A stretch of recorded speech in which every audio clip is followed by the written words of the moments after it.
उसकी माँ अक्सर कहती, अरे गोरख, तू कब वो ढंग से काम करेगा कि नहीं? गोरख छाती ठोक कर जवाब देता, अम्मा, दुनिया का हर बड़ा आदमी पहले हंसवाया गया है, फिर सराहा गया है। एक दिन तुम देखना, मैं भी बड़ा नाम करूंगा। गांव वाले उसकी बातें सुनकर ताली बजाते, लेकिन हंसी के ठहाकों के साथ। गोरख का स्कूल भी किसी सर्कस से कम नहीं था। अध्यापक जब बोर्ड पर गणित पढ़ाते, गोरख बीच में खड़ा होकर अपने तरीके से सवाल हल करता। जैसे एक बार मास्टर साहब ने पूछा, 5 आम हैं, 3 खा लिए तो कितने बचे? गोरख ने तुरंत कहा, सर, 5 ही बचे, क्योंकि जो खाए हैं वो मेरे पेट में सुरक्षित है। मेरा पेट भी तो दुनिया का हिस्सा है। पूरी क्लास ठहाकों से गूंज उठी और मास्टर साहब ने कान पकड़कर बाहर खड़ा कर दिया। लेकिन गोरख शान से बोला, सर, मैं बाहर खड़ा होकर भी देश का टाइम बचा रहा हूँ। क्लास में मेरी कॉमेडी से सबका पढ़ाई का स्ट्रेस खत्म हो जाता है। गांव की हर शादी में गोरख की एंट्री सबसे खास होती। वह घोड़ी के साथ दूल्हे से ज्यादा सज धज कर आता। कई बार तो लोग समझ ही नहीं पाते कि दूल्हा कौन है और गोरख कौन।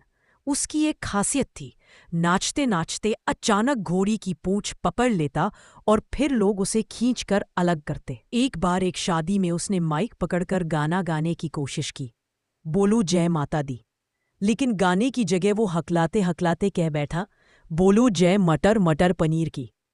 पूरा मंडप हंसी से गूंज गया। गोरख के दोस्त ने एक दिन कहा, गोरख, तू गांव तक ही सीमित रहेगा तो लोग तुझे सीरियसली नहीं लेंगे।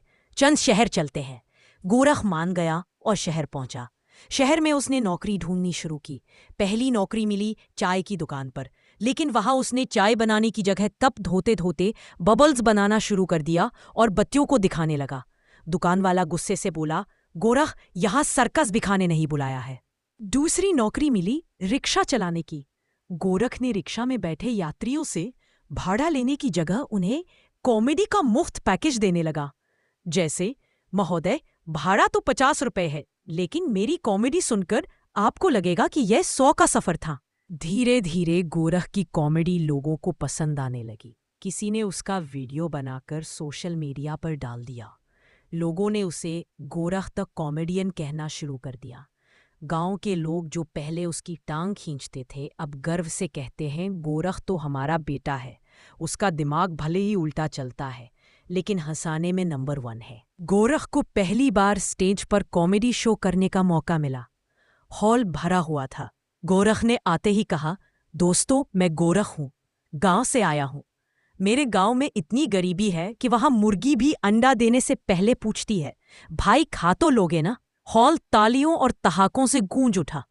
उसने रोजमर्रा की छोटी छोटी चीजों पर चुटकुले सुनाए और लोग हंसते हंसते लोटपोट हो गए।